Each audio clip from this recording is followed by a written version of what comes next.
Okay, so I'm Chaz Fisher with Fisher Blades, coming to you from Seattle, and I'm here with my brother John, coming to you from Missoula, Montana.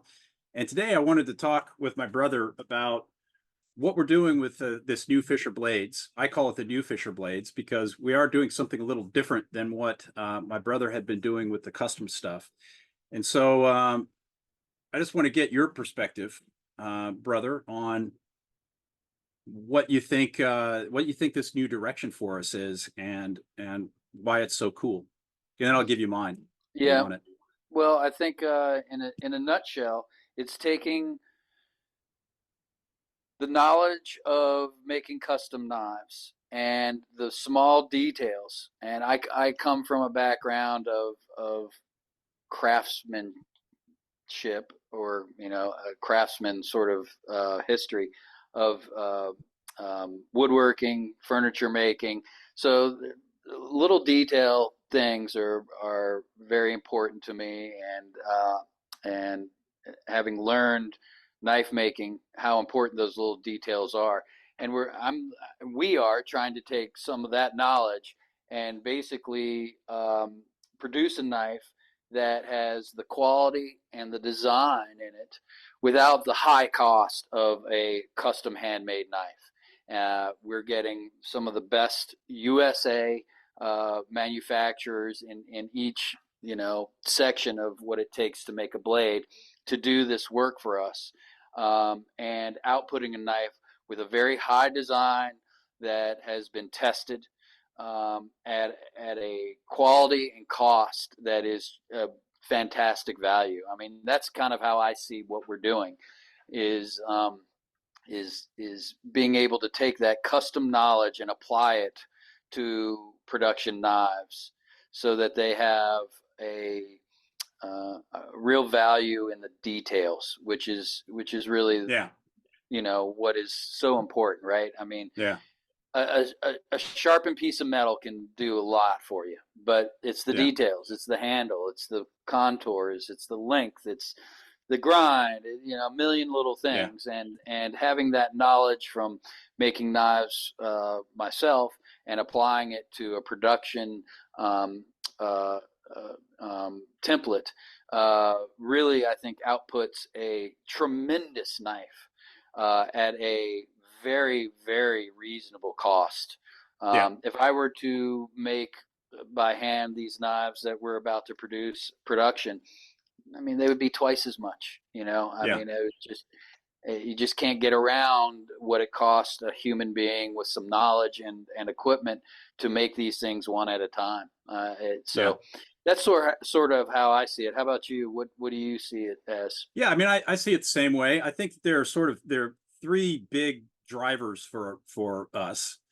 The first one, and you mentioned this, but it's worth emphasizing again. That is the real focus on purpose design. And a lot of Yep. people talk about that, but I think they talk about it, but they don't actually live it. They don't actually practice it to the extent that we're trying to.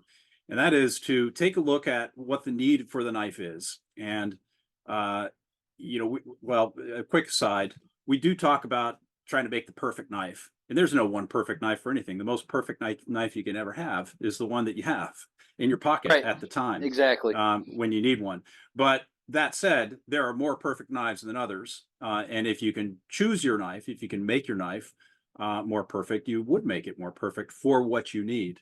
And so we're taking a real close look at what those needs are for whatever the purpose of the knife is, and trying to build into that knife the features, the materials that make it perform the way we think it should perform.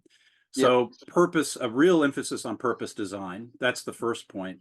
Second point is, and you also alluded to this, is being able to manufacture those in quantity to the point where we can reduce the cost of that for people who are buying the knife, but doing it in a way that is still controllable, in a way where we can really focus on the quality of what's being made, so that we don't get kind of junk coming through, which can often happen in big production runs. You get a certain percentage of problems, and after a while, you just start overlooking problems, and you get junk that comes through. And Right.